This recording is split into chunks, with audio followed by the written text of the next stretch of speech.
Chapter 3, Reading-Based Writing, Forms and Applications. Reading-based writing has a writing component and a reading component. Just as the title of this page states, reading-based writing connects the reading and writing processes. First you read, then you write. Sounds simple enough, right? The important skill to develop here is to respond with something profound of your own thoughts, not just regurgitated ideas.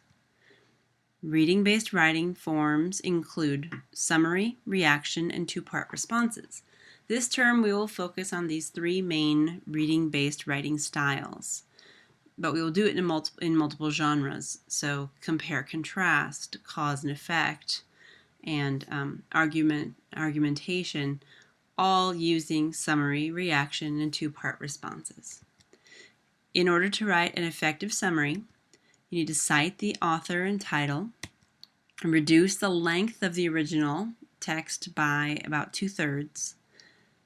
Concentrate on main ideas only, not details. Change original wording, but not the ideas. You're not evaluating the content or giving your opinions or adding your own ideas or making personal comments. You're seldom using quotations, and use the author tags to remind your readers that you're summarizing someone else's work. So you'll say things like, says York, if York was the original writer, or according to York, or the author explains.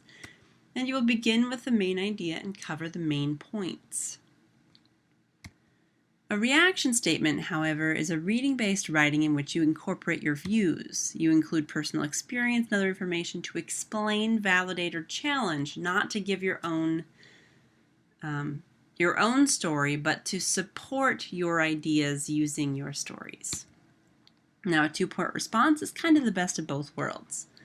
You're going to create a concise summary and then a reaction.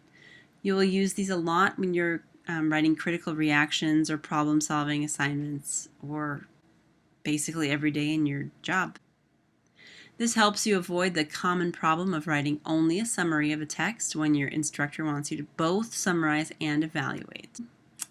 There are kinds of support for reading-based writing, and some of those are explanations, references, and quotations.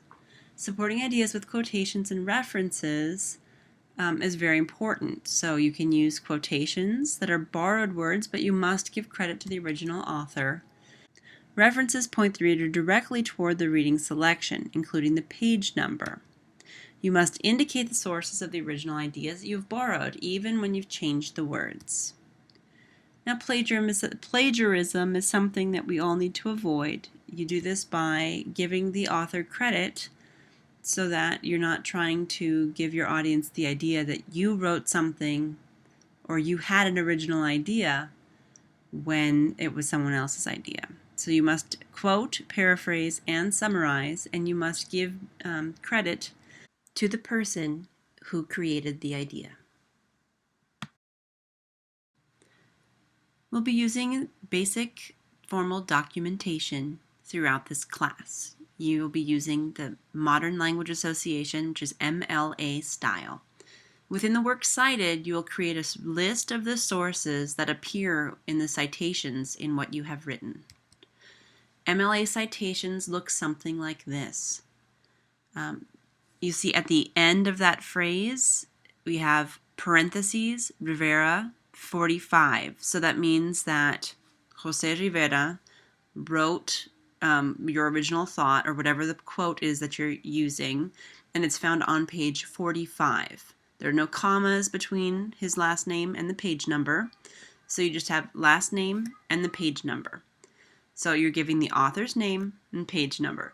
If you state the author's name when you're writing your sentence, then all you have to do is give the page number. So Rivera states in his work, Anatomy of Puppies, blah, blah, blah, blah, blah, found on page 45. That 45 is in parentheses.